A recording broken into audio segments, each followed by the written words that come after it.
Fala pessoal, boa tarde. Eu tô aqui testando algumas coisinhas que eu coloquei na mesa Fireteam Zero e eu terminei hoje. Isso demorou alguns dias. Eu atualizei todas as mesas anteriores, não o código geral, que é mais demorado ainda, mas eu atualizei o sistema que a gente tem de Undo, que esses são esses botões aqui embaixo das janelas. Aqui é para eu poder voltar ou avançar as ações que eu fiz. Então agora esse sistema está bem mais robusto e alguns probleminhas que eu tinha detectado, eles foram corrigidos. Aí eu resolvi usar o tempo, por isso também que eu até dei um tempo de criar novas mesas, para atualizar as anteriores. Então deu tudo certo. As mesas anteriores continuam com o código geral único de cada uma, tá? Eu não atualizei total, mas esse sistema, as que tinham sistema já implementado, foram atualizadas aqui, tá? Então vai estar tudo funcional. Eu vou jogar uma partida do Fireteam Zero. Na verdade, eu vou começar a gravar uma partida e para testar, né, algumas implementações que eu fiz nesse último código. Uma bem legal que eu espero que agora todas as mesas posteriores consiga utilizar. Uma delas é a possibilidade agora, quando eu faço uma nota, antes de apagar, ela não apaga direto. Agora vai aparecer uma mensagem perguntando se é isso realmente que eu quero. E só depois de confirmar é que ela é apagada. Eu mesmo andei apagando umas notas quando não devia e me arrependi bem. Bom, esse jogo ele tem muito conteúdo, tanto que ele tem um manual de regras, tem um manual de missão e o manual de regras aqui em cima. Tanto que eu deixei aberto essa primeira parte, porque eu tenho muitos colegas que já ouviram falar do jogo, mas não conhecem o tema dele. E mesmo tendo já esse jogo gravado no meu canal, para entrar no clima, eu vou reler a história aqui de todo o grupo, né? O grupo de heróis, que na verdade é a divisão zero. Arquivos da Divisão Zero, permissão Zulu, confidencial, incursão de artefatos, dados sumários, inquérito do artefato. Isso aqui é a história do jogo, tá? Para entender. Definição de artefato. Nesse contexto, o artefato é definido como um objeto físico de origem desconhecida, que tem a capacidade de consumir um hospedeiro humano e suplantar o seu intelecto com o seu próprio. Uma vez que possuir um hospedeiro humano, o artefato irá expandir sua influência exponencialmente e rapidamente terá um exército sob seu controle. Um único surto tem o potencial de sobrepujar o planeta no prazo de 4 a 6 semanas. Isso é muito, muito temático. História de interação. O primeiro surto conhecido ocorreu em 21 de setembro de 1914, logo após a Batalha do Marne, na Primeira Guerra Mundial. A infantaria francesa e força expedicionária britânica encontraram milhares de homens fundidos, com ambos os uniformes dos aliados e Império Alemão. Estas criaturas letais demonstraram ser difíceis de matar e rapidamente subjugaram as forças combinadas no campo. Em um golpe de sorte, uma unidade de artilharia francesa transportando 3 armas L-13S de 105 mm conseguiu localizar e destruir uma torre ambulante de olhos e membros que se movia em sua direção antes de serem dominados. Se tivessem fracassado, presume-se que o surto teria se expandido para além do ponto de contenção, e em 24 horas a humanidade como a conhecemos deixaria de existir. A análise da divisão zero fez as seguintes deduções e recomendações. Embora a origem dos artefatos seja desconhecida, eles parecem tornar-se ativos apenas em locais onde ocorreram muitas mortes. Acredita-se que há um limiar crítico de morticínio necessário para despertá-los. Não se sabe ao certo por que anteriormente as grandes batalhas históricas não resultaram em incursões do artefato, mas estima-se que a escala de morticínio nesta nova guerra mundial irá atraí-los em números jamais vistos na história da humanidade. O hospedeiro do artefato e seu exército crescem em tamanho e poder em curva exponencial. Quanto mais cedo forem atacados, mais fácil será eliminá-los. O termo limite zero foi criado pelos analistas para descrever o ponto de não retorno, o momento do qual nenhum recurso humano ou material bélico serão suficientes para deter uma incursão do artefato. O limite zero dos artefatos encontrados anteriormente está em torno de 14 a 21 dias, a partir da assimilação do primeiro hospedeiro humano. É quase como se fosse um vírus, né, pessoal? Então, quando ele consegue pegar um hospedeiro humano, ele já tem uma estimativa que, se não for morto de entre 14 e 28 dias, não existe mais nada que a humanidade poderia fazer. Qual que é o protocolo de defesa? Primeira premissa: não é possível criar uma tropa poderosa e com mobilidade suficientes para derrotar uma incursão de um artefato em seu estágio final, especialmente na insuficiência de recursos militares disponíveis. Segunda premissa: uma rede global de coleta de informações já está operante e as atividades relacionadas ao artefato são identificadas facilmente devido à sua natureza altamente incomum. Conclusão: a rápida detecção de um surto durante a primeira semana irá permitir que uma pequena unidade altamente especializada, nós, possa localizar e neutralizar incursões do artefato em estágio inicial durante o seu ciclo de desenvolvimento, que inicialmente é vulnerável. Cada membro dessa equipe deve ser escolhido por uma competência e resistência mental, mesmo à custa de bons antecedentes. Um especialista em conhecimento arcano deve ser integrado ao esquadrão. Por isso que a gente tem os heróis e os especialistas, tá, pessoal? É também recomendado um paranormal da divisão K seja incluído para melhorar o desempenho em campo. Fragmentos do artefato. Parece que fragmentos de um artefato danificado ou até mesmo algumas partes do hospedeiro de um artefato podem conter poder residual significativo. Embora a investigação da Divisão Zero para esse fenômeno seja limitada, acredita-se que outros grupos altamente motivados poderiam usá-los para um efeito devastador. O programa Wunderwolf alemão, não sei se pronuncia assim, pessoal, é particularmente preocupante. É a opinião deste comitê que os fragmentos dos artefatos não podem ser usados ou contidos de forma segura e recomenda-se veementemente que tais pesquisas não devam ser conduzidas pelas forças aliadas. Aí tem comportamento e propósito do artefato, desconhecido, pontos fracos do artefato, desconhecido. Então, a história do jogo, ela parte dessa premissa, tá, pessoal? Então, a gente tem esse artefato que ele faz parte da história da humanidade e ele está presente sempre nas áreas que tem muita morte. Então, em guerras, ele aparece. E quando ele aparece nessas regiões, a gente começa a ter alguns sinais da influência dele, né? Porque começa a aparecer algumas, eu não vou chamar de entidades, mas alguns organismos biológicos alterados. Aí, no caso, pode ser um humano misturado com outro, pode ser um animal misturado com um humano, ou vários humanos misturados num único organismo. Então, a gente tem essas alterações. Bizarro. Então, adorei a história, a primeira vez que eu vi. Bom, aqui tem as histórias, tá, pessoal? Em 42, 4 soldados desapareceram do programa de treinamento do recém-formado 1º Batalhão de Patrulha. Seus nomes foram apagados dos registros. Escolhidos por suas habilidades únicas, eles lutariam em segredo contra várias adversidades e assustadores inimigos sobrenaturais. Então, aqui são os 4 soldados, né? Os 4 heróis que vêm na caixa base que a gente tem. Lógico, ainda tem ali também os especialistas, tá?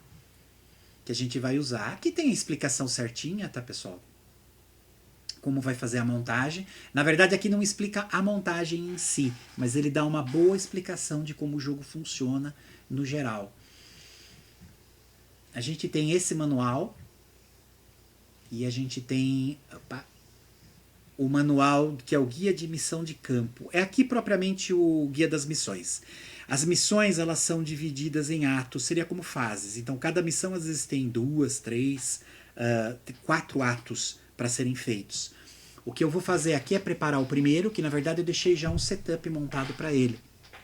A primeira vez que a gente monta esse setup pode parecer estranho, porque ele é eu acredito, um pouco mais complexo do que a gente está habituado. Tá? Mas aqui ele explica certinho como fazer isso. Esses detalhes da operação que está em texto, só para a gente continuar aqui com a história, eu não vou ler, porque na verdade este jogo ele vem com os áudios, né, de quase tudo. Então isso é muito, muito legal e eu consegui implementar aqui. Então vamos lá. Agora que a gente já sabe a história do grupo Fireteam Zero, olha lá, clique em áudios. Eu vou abrir aqui os detalhes da operação. Só relembrando que a gente vai fazer aqui a missão 1. que é Filhos de Tifão, tá? Aqui a gente tem o primeiro ato, que é a travessia do rio. Então vamos lá, ó, detalhes da operação.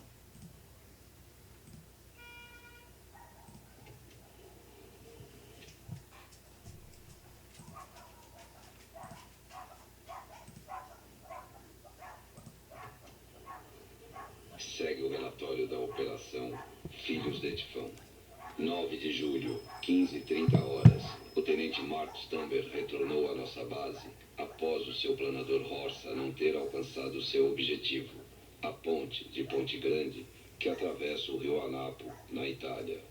Segundo o tenente, 11 homens sobreviveram ao acidente, mas em seguida foram mortos por combatentes desconhecidos, antes da realização do resgate. Quando encontrado, o tenente Tamber portava a carcaça de um animal, que ele afirma ser o responsável pela morte de 10 soldados, armados e preparados. A Divisão 0 interceptou o relatório e confiscou a carcaça para estudos, que revelaram várias deformidades, das quais acredito indicar a presença de um ativo e agressivo artefato sobrenatural. Em um reconhecimento aéreo, ficou definido que a provável localização do artefato é a aldeia de Veluca, próxima à ponte. Fahrenheit Zero deve localizar e neutralizar o artefato antes que ele contamine a região. Muito legal. A história do ato dá uma inserção nossa na história muito, muito legal. Aqui, pessoal, é o seguinte. Quando a gente vê aqui a construção, o setup, ele tem aqui o relatório da missão, que é o registro do Abe. Então aqui a gente tem os detalhes da operação e aqui a gente tem o registro do Abe, que normalmente a gente lê antes de começar a história. Aqui no caso, para a primeira missão, a gente já tem ele em áudio. Vamos lá. Parece que não iremos pela ponte. A operação Ladbroke foi um fiasco, o que não lhe surpreende. Eles enviaram 2.000 homens e um grupo de pilotos inexperientes em planadores e os jogaram em uma ponte no meio da noite. A maioria caiu ou acabou afogando seus tripulantes no mar. No momento, a Ponte Grande é inútil para nossa missão, pois está sob o controle do 75º Regimento de Infantaria de Nápoles. Há boatos de que os fuzileiros reais escoceses estão a caminho, mas não podemos esperar que deem um jeito na ponte por nós. Tem um cais civil cerca de 20 quilômetros rio abaixo. É para lá que iremos. Se nos esforçarmos, chegaremos antes do amanhecer. É legal que o Abe já explica a parte do problema e a gente vai ter que localizar esse cais, né, que está aí a 20 quilômetros. Deixa eu voltar aqui na historinha, na configuração. Então tem aqui o propósito da missão. Ó, atravessar o rio Anapo usando a balsa indicada. A balsa, ela tá em alguma área aqui, tá, pessoal? Então aqui ele dá como a gente vai montar os mapas, tá? Que são, a gente vai usar 4 agora. A zona de entrada, tá? Que tem ali os filhos de Tifão, que são os animais corrompidos. Esses são os monstros que a gente vai utilizar. São 2 por herói. Então, como eu vou utilizar 2 heróis, a gente vai usar 4 animais corrompidos. A reserva vai ficar... Às vezes o ato ele pode ter chefe, ele pode ter um monstro elite, que no caso, esse daqui tem um monstro elite, que é o humano corrompido. Ele não é nem considerado chefe, mas ele é considerado um monstro elite. A função necessária, aqui diz se eu vou precisar de alguma... A função seria quase como se fosse uma profissão, tá, pessoal? Por exemplo, eu vou ter ali um personagem que às vezes ele tem a função de franco-atirador, tá? Outros, ele pode ter a função de combate corpo a corpo. Então, essa função, que é representada por um deck, as missões às vezes falam, olha, essa missão preciso de um combatente corpo a corpo. Vai ter que ter essa função. Então eu sou obrigado a ter alguém que tenha aquela função em jogo. Vou ter que colocar lá o herói. E aí eu monto com os demais que eu quiser. Aqui no caso da primeira eu não preciso de função nenhuma. Então eu escolho quem e quantos vão jogar e qual função que eu vou colocar. O deck de ameaça, a gente vai colocar os filhos de Tifão. Que também o deck de ameaça é um deck pequenininho. Não sei se vai aparecer aqui. É esse deck pequeno. Aqui tem as ameaças que vão aparecendo durante o jogo de tempo em tempo. Aqui é como se fosse um cronômetro. Conforme a gente vai jogando, vai surgindo essas ameaças conforme o tempo vai passando.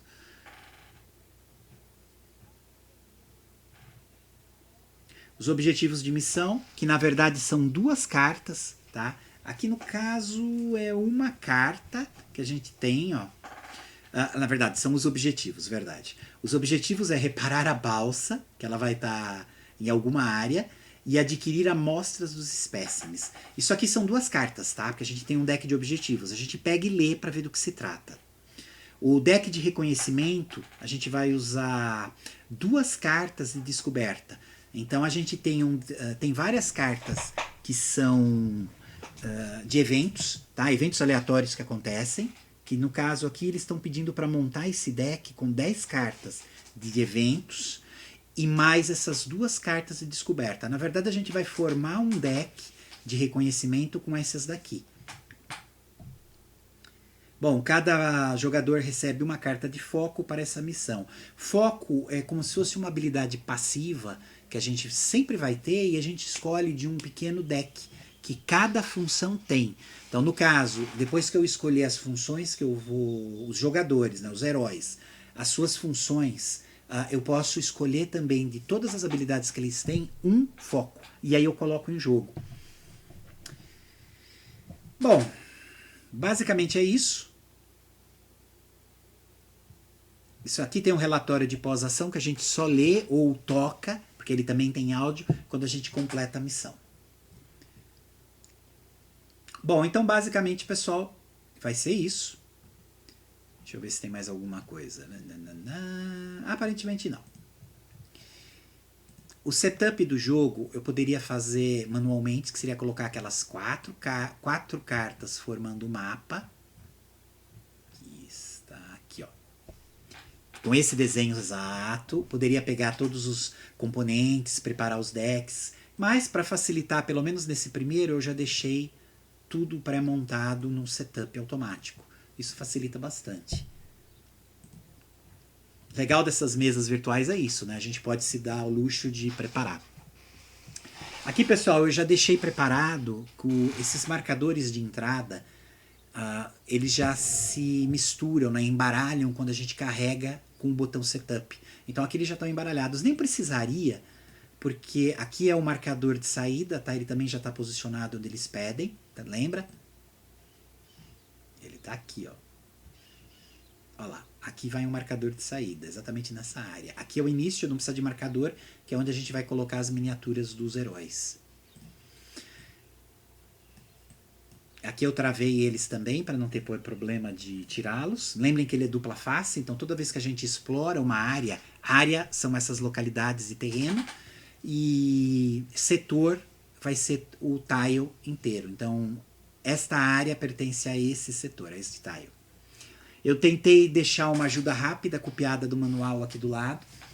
Então, isso pode facilitar o processo. Inclusive, os terrenos que a gente tem aqui, que são delimitados por uma linha e cor, eles descrevem aqui. São 4 tipos.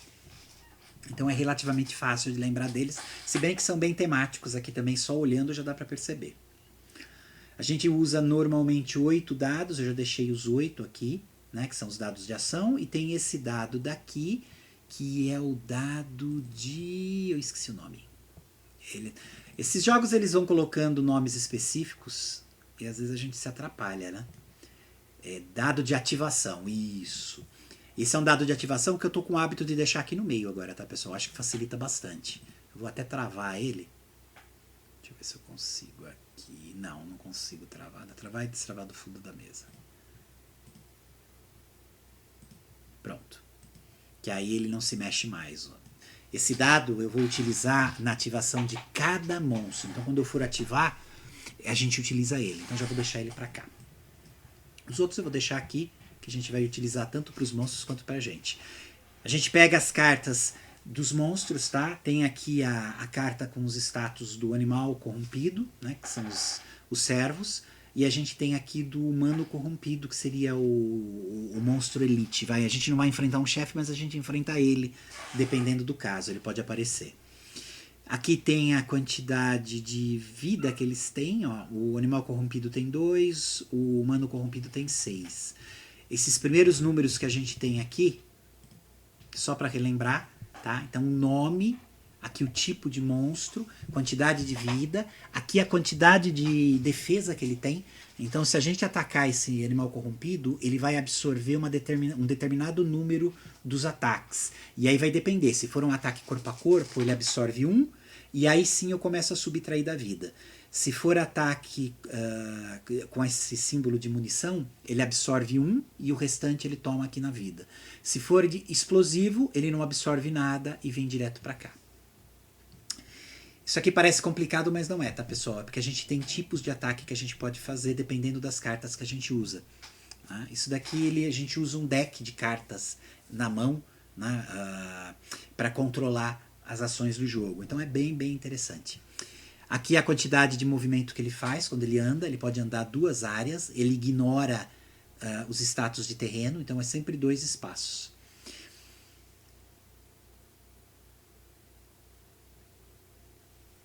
Aqui quando ele ataca, o alcance do ataque está marcado aqui. Tá? É 0, ou seja, eles atacam basicamente corpo a corpo. Ele precisa estar na mesma área nossa. E quando ele faz o ataque, ele joga 2 dados desses de ação, buscando este ícone, que é o ícone de bala. Então, se ele, após jogar os 2 dados, eu vejo quantos ícones de bala caíram, por exemplo, desses 2. Ele jogou esses 2 dados, eu tiro 2 dados de munição. São 2 ícones desse. Então, ele deu 2 acertos na gente.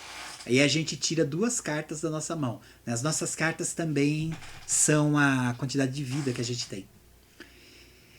Ele tem uma habilidade especial, que tem esse símbolo, que na verdade quando a gente joga esse dado para ele, de novo, esqueci o nome, ativação, que é o dado de ativação, se sair esse ícone que tem naquele dado, aí a gente faz isso aqui, ó, o alcance do ataque é aumentado em 1. Aí no lugar de ser 0, ele vai ficar 1, ou seja, ele consegue atacar adjacente. É como se a língua dele aqui conseguisse nos acertar também nas adjacências da área da onde ele estiver. Então é bem, bem legal. Isso é o servo. Se eu abrir aqui o humano corrompido, é o mesmo esquema, tá? Isso vale para todos. Aqui ele diz o tipo que é elite, quer dizer, ele é mais forte do que o servo. Ó, ele tem 6 de vida, ele absorve 2, 2, 1 para cada tipo de ataque aqui.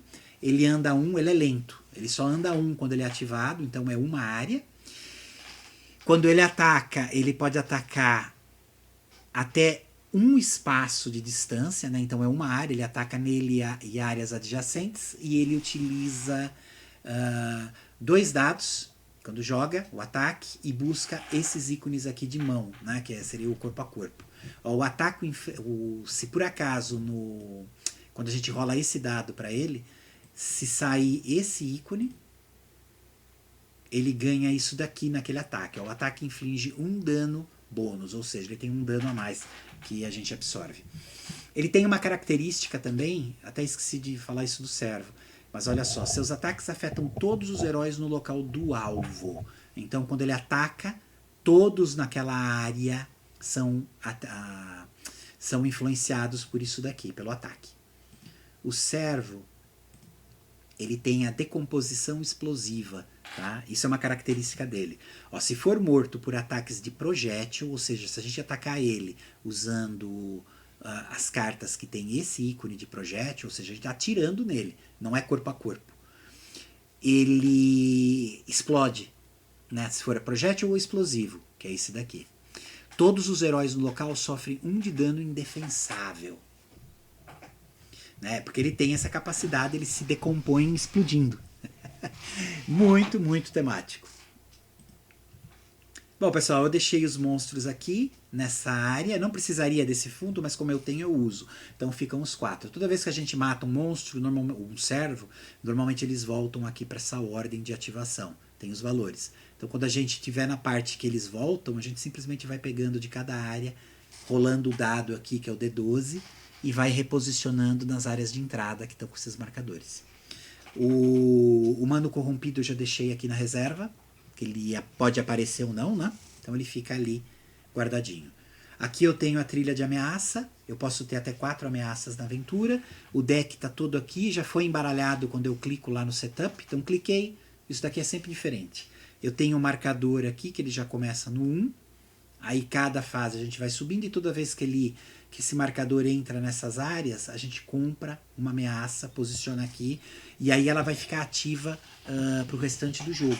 Tá? Então é bem complicado isso daqui. Cada ameaça vai deixando a gente bem ferrado.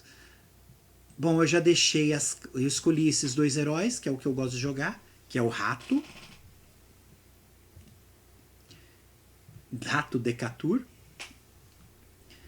Aqui tem uma pequena historinha dele, quem quiser ler. Aqui tem o ícone, tá? Olha lá, que é característica dele. E a função, né? Monstros, eles não me incomodam nem um pouco. A única coisa que deve ser temida na escuridão sou eu. Bom, a função dele, isso já é pré-estabelecido no jogo, tá, pessoal? Se eu vou jogar com esse personagem, ele já tem uma função, que é o combate corporal. Aí, em cima disso, eu já peguei todo o deck de combate corporal. Se vocês olharem, ele estava aqui, ó. Seria esse deck. Eu já coloquei todas as cartas na mesa, acho que são 30 cartas ou alguma coisa assim. Então, todo o deck está aqui. É o deck que a gente vai ficar jogando, que eu vou tirando as cartas para ir montando a minha mão de 5 cartas. Já sabendo disso, eu também comprei o... Deixa eu virar essa carta só para vocês verem. Olha lá, uma carta de foco, tá? Que é característica dele. Essa carta eu não uso a parte de trás. A gente olha sempre aqui na frente. Deixa eu abrir. Olha lá o ícone. Então, esse ícone é do combate corpo a corpo. Então, ele é da função do personagem que eu escolhi. Então, eu escolho o herói, vejo a função que está escrita, pego o deck dele e coloco na mesa. No caso do Shadow aqui, do rato, é combate corporal. Aí eu vou pegar também todo o deck, acho que são 6 cartas ao total, de foco desta função, que é o combate corporal, por isso que tem o ícone. Aí eu escolho qual é a habilidade inata que ele vai ter. É como se fosse mais uma habilidade. Aí eu deixo ela aqui. No caso, eu escolhi o foco em combate com facas. Olha só. Quando você realizar um ataque corporal, você pode descartar qualquer número de ataques de projétil para aumentar sua força de ataque em 1 por cada carta descartada. Ou seja, eu posso usar cartas de munição, que para ele normalmente é inútil. Eu simplesmente descarto aquela carta e consigo aumentar a minha força de ataque em 1. Né? O que normalmente, se não me falha a memória, significa que eu posso jogar um dado a mais. Mesma coisa aqui o Frank 2 Cents. Eu escolhi jogar com ele. A função dele é franco atirador. Olha o ícone diferente. Honestamente, esses bastardos assustadores parecem todos iguais para mim, através da mira. Mortos. Olha lá, função franco atirador. Então eu já escolhi, já baixei todas as cartas de franco atirador, coloquei aqui.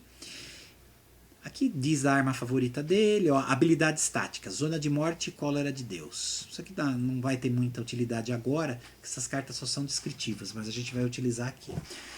Peguei todo o foco do franco atirador, que também são mais 6 cartinhas, e escolhi essa daqui. Né? Ó, atirador de elite. Quando você realizar um ataque do tipo projétil, aumente em 2 ou alcance mínimos as cartas que você joga. Ou seja, se as cartas normalmente de projétil dizem se eu posso atirar 1, 2, 3 áreas de distância. Todas com essa habilidade, como ela já está ativa direto, todas as vão ser sempre 2 no mínimo. Então mesmo as que estiverem marcadas como 1, eu posso usar 2. Tá? Então isso é legal. Até 2 de espaço. 2 áreas de espaço. Aqui representa a moedinha que a gente vai virar. Se por acaso um dos heróis tomba, a gente vira e ele levanta, que é o famoso atordoado, se não me falha a memória. Deixa eu ver aqui o termo que eles utilizaram. Esses jogos, pessoal, como se usa muito termos específicos, é interessante sempre dar uma lidinha nas regras. Esse daqui em especial eu gosto de ler as regras gerais e depois eu leio só da missão que a gente tá, para entender certinho como a gente vai fazer. Eu acho que não tá aqui. Deixa eu ver, fase do herói. Eu não sei se eu vou achar agora. O manual não é muito grande, mas é aquela história. Na hora que a gente precisa achar, a gente demora pra caramba. Ó, não achei, tá vendo? Bom, mas tudo bem. Quando vocês forem ler, vocês vão ver que ele pode ser nocauteado. Então, quando eles caem, ou seja, toda a vida é perdida, né, e eu tomo mais uma lesão. Como as vidas a gente controla pelas cartas que a gente tem na mão, então se eu chegar a 0 cartas e tomar mais um dano, não tiver carta para descartar, ele tomba, aí a gente pode virar essa moedinha daqui pro verso dela, que vai, aí a gente retoma, ele levanta e continua. Mas aí a próxima vez que eu tiver que virar essa moedinha de novo, é fim de jogo, a gente perde a partida. Deixa eu ver o que mais, pessoal. Bom, aqui eu já tinha explicado, né? Tem o deck de reconhecimento. Inclusive, pessoal, como a gente precisa de todas as cartas... Aqui tem 10, mas a gente tira essas 10 de um deck que tem acho que umas 30. Para esse sistema de embaralhamento funcionar, se vocês abrirem aqui, vocês vão notar que bem aqui encostadinho, eu deixei o restante das cartas. Não mexam nisso porque não precisa, tá? Isso é para o embaralhamento automático. Que aí quando a gente aperta o setup, ele coloca tudo na mesa... E este deck, essas 10 cartas e aquelas, como fazem parte do mesmo deck, elas se embaralham entre si. Então eu sempre vou ter 10 cartas aqui diferentes, tá? Então não estressem com aquilo lá, é normal. Né? É o método que a gente tem para fazer esse sistema funcionar. Eu tenho 2 cartas de descoberta, que aquela missão pediu para colocar. Deixa eu aumentar um pouquinho. Olha lá, combustível da balsa. Que era pedido lá nas regras dessa missão, tá? Na configuração. Ó, combustível da balsa. É uma descoberta que eu tenho que procurar para achar. O galão... Aqui, o galpão de combustível está uma bagunça. Algo explodiu através da parede leste, tornando-a perigosamente inclinada para o lado. Uma lata de combustível é visível, então você corre o risco de entrar. Infelizmente... Ao puxá-la, você acaba por balançar e já precária a parede. Bom, eu não vou ler isso agora, tá?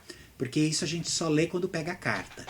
É o que vai acontecer e o que a gente começa a fazer depois que encontra o combustível da balsa. Vocês lembram? É uma coisa que a gente precisa fazer. Já vou deixar ela aqui. Tá? Eu preciso embaralhar essas 2 descobertas aqui no deck de reconhecimento, que estão com as 10 aleatórias, os 10 eventos. Então eu venho aqui, ó, vou posicionar, tenho que virar. Demora um pouquinho, às vezes, o pessoal que está carregando da internet. Mesma coisa, o motor da hélice do barco, que vocês lembram, ele está quebrado. Então eu estou virando. Como elas estão em cima, eu tenho que embaralhar essa pilha de cartas. Ó, agrupar essa pilha de cartas e embaralhar. Você quer embaralhar? Sim. Mais nada, eu não quero que rode aleatório nem que vire aleatório. Tá? Eu não sei se fez, vamos fazer mais uma vez.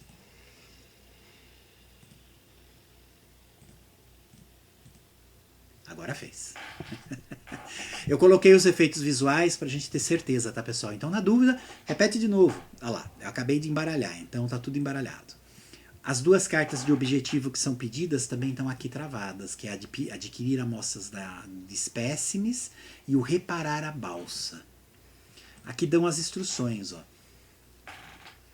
Olha lá, se uma criatura... Bom, se não descobrirmos o que estamos enfrentando e rápido, estamos mortos. Isso significa que Henry, que é um dos especialistas que vai estar com a gente, precisa de alguns cadáveres de criaturas para dissecar. Eles precisam estar frescos e inteiros, então precisão é fundamental. Se uma criatura é morta no local onde Henry esteja por um ataque que não cause mais do que 1 de dano em excesso, coloque um marcador de informações nessa carta. Pessoal, simples, a gente vai ter que matar um monstro, o Henry tem que estar naquela mesma área junto, tá?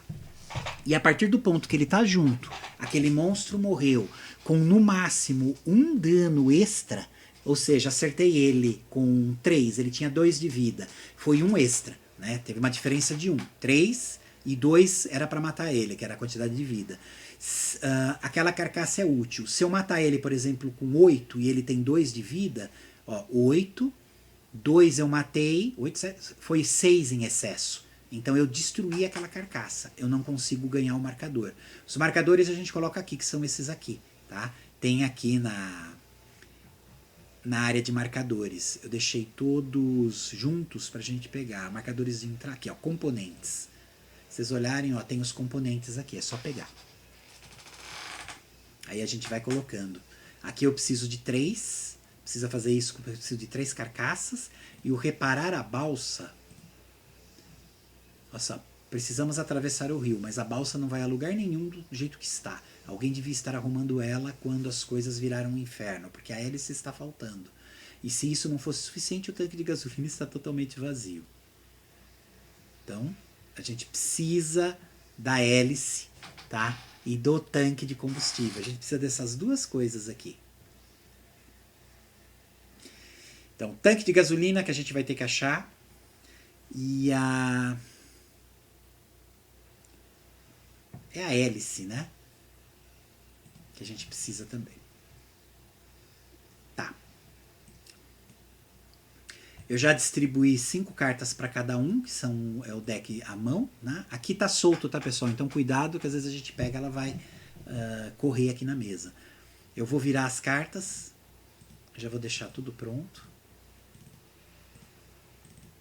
Lembrem, demora um pouquinho. Que tá carregando da internet no nosso grande servidor gratuito. Saudade do servidor pago, ele é muito melhor. Eu já deixei o marcador aqui na trilha, né? Aqui tá certo. Ó, o deck de ameaça ele já tá aqui, todo embaralhado, é automático. Então quando entrar alguma coisa a gente coloca. Os servos já estão aqui. Eu já deixei aqui na reserva o humano corrompido. A gente formou um mapa, distribuiu os marcadores de entrada. Eu tô com as miniaturas aqui. E agora, pessoal, isso deu trabalho essa semana, viu? Se vocês clicarem nesses marcadores travados, vocês lembram, né? A gente pode pegar qualquer carta, se eu colocar sempre no topo, ela vai ficar com essa linha tracejada vermelha, que significa que ela vira um marcador. Ela sempre vai ficar no alto das demais. Então, se eu passar com uma carta comum, olha só, ela sempre vai ficar atrás. Não importa se eu clicar nela, ela sempre vai ficar atrás. E isso não acontece entre elas, ó. Eu tô com 2 cartas comuns. Toda vez que eu clico, ela vem para frente. Então isso é característica dessa mesa virtual. A gente simula a física de clicar e puxar aquele objeto para primeiro plano. Antes, todos os objetos travados aqui no alto, eles não conseguiam fazer isso. Agora, eu tô testando uma programação que permite. Ó. A gente já consegue ir alterando a ordem. Então ficou bem legal. Nas outras mesas isso não tem, tá, pessoal? Que foi complexo. Só quando eu realmente passar as outras mesas para esse código atual, ou as mesas daqui para frente, vão ter esse efeito. Tem que ter paciência. Bom, aqui tá o Frank. Aqui eu tenho o ícone do rato, né, a miniatura. Eu tenho os 2 especialistas, ó, que eles vão jogar, que é o Patrick e o Henry. O Patrick está aqui, né? Ele tem lá a visualização remota, acho que eu já tinha mostrado para vocês. Então aqui, se você estiver a 1 de distância desse especialista, você pode executar a ação de procurar como uma ação livre. Procurar significa explorar essas áreas que tem os marcadores de entrada. Que toda vez que eu faço isso, eu exploro aqui para a gente buscar os objetivos de missão. Lembra que tem 2 cartas que eu preciso aqui. O combustível e a hélice. Se eu não tivesse com ele, agora eu tenho que estar na mesma área para fazer isso, tá? Na verdade eu tenho que estar na mesma área, ele me dá um extra, né? Grátis. Você pode executar a ação de procura como uma ação livre. Espirro. Desculpa, pessoal. Então agora, se ele estiver aqui do lado da gente, a gente pode fazer uma busca aqui gratuita nessas áreas, né? A ajuda rápida que eu coloquei aqui, pessoal, ela tenta ser o mais explícita possível, tá? Então tem, o jogo é dividido em fase tática, que essa primeira rodada não tem. Aí a gente tem, quer dizer, não tem pelo menos a primeira parte, né? Eu já deixei tudo pronto. E a fase do herói depois, e depois a fase de ameaça. Aí recomeça o processo, fase tática, fase do herói, fase da ameaça. Aí a gente vai vendo. Não esqueçam que tem os efeitos de terreno aqui, pela descrição, e aqui tem umas anotações gerais, tá? Aqui ele fala do nocauteado, tá? Que é exatamente aquilo que eu falei do uso da moeda. Quando a gente não tem mais vida nenhuma, né? A gente não tem mais carta nenhuma na mão, toma lá uma lesão e eu precisaria descartar mais uma, mas eu não tenho. Aí a gente tem que fazer isso daqui. Ufa, né? Acho que nem precisava explicar tudo isso, mas é que é legal, porque também eu vou recordando das regras, pessoal. Lembrem que o intuito aqui é só uma jogatina e eu vou só entrando no clima do jogo conforme eu vou falando aqui com vocês também. Então, perfeito. Eu acho que está tudo pronto, a gente já virou as cartas. Aqui só observação, né? As cartas são divididas em 2 segmentos. Aqui a gente tem a área de ataque, né? De ação. E aqui a gente tem a área de reação. Né? Então eu posso escolher fazer a reação desde que seja para o mesmo ato, digamos assim. Não é ato, depois eu vou ver certinho. Vamos dar uma olhada agora, vai. Deixa eu ver. Eles colocam o termo de um jeito, se a gente não fala certinho. Aqui, ó. Cada jogador pode jogar apenas uma reação em resposta a uma condição. Então, dependendo do que está acontecendo, eu não posso somar reações para resolver. Eu jogo uma só, tá? Então, cada jogador pode jogar uma reação para cada... Cadê aqui? Para cada condição, tá? E aí, só para vocês verem, eu vou pegar uma de exemplo, ó. A reação dessa carta, se eu jogar com ela, olha, jogue antes de um aliado. Aliados são todos os heróis que não seja eu, tá? Então ele não pode jogar para ele mesmo. Realizar um ataque de projétil para aumentar a sua força de ataque em 2. Ou seja, se eu jogar essa carta antes de algum colega atirar, né, utilizando lá o ícone de bala das cartas, eu aumento a força de ataque em 2, ou seja, eu posso jogar 2 dados a mais para aumentar a força daquele ataque. Então isso aqui é bem legal. Tirando essa parte de baixo, eu tenho a parte de cima, ó, que chama queima-roupa, que ele dá a descrição. Ó. 0 de distância, ou seja, esse tiro ele é dado na própria área que a pessoa tá, não é adjacente. Eu jogo 2 dados e ela equivale a munição. Tá? Então, quando eu jogo essa daqui, eu busco munições em 2 dados. Quando eu posso somar cartas, tá? Então eu posso jogar, por exemplo, esta carta. Como ela é de munição, eu posso jogar ela. Ó, essa daqui é combate corpo a corpo, essa é munição. Eu posso jogar essas 2 de uma vez e eu somo. São 4 dados. Então, jogando essas 2, eu posso, porque elas têm a mesma iconografia, são armas de tiro, né, que tem a bala. Aí eu somo a força delas. Pelo menos se não me falha a memória é isso. Deixa eu ver se tem rapidinho aqui. Ó, cartas de ação. Cada carta de ação de um herói possui uma parte no topo que é usada ao jogar com uma ação de ataque durante a fase dos heróis. Além disso, cada carta tem uma ou 2 outras formas de serem jogadas, como uma resposta tática, que são as cartas verdes, né, que a gente não tem ali, pelo menos eu não vi, e a de reação que está embaixo. Deixa eu ver se tem ataque aqui. Não está nessa parte, mas tudo bem. Aí tem um glossário para ajudar, mas isso já é outra parte. Quando eu for gravar mesmo o início da partida, a gente faz. Bom, pessoal, é isso, tá? Então, basicamente, eu acho que está todas as explicações aqui. Sempre falta alguma coisa, mas já é o suficiente para a gente jogar. Pessoal, desculpa a falação, mas eu também preciso relembrar das regras, então eu estou utilizando para isso essas gravações. E é isso! Depois a gente já começa a gravação com o primeiro turno. Fui! Um abraço!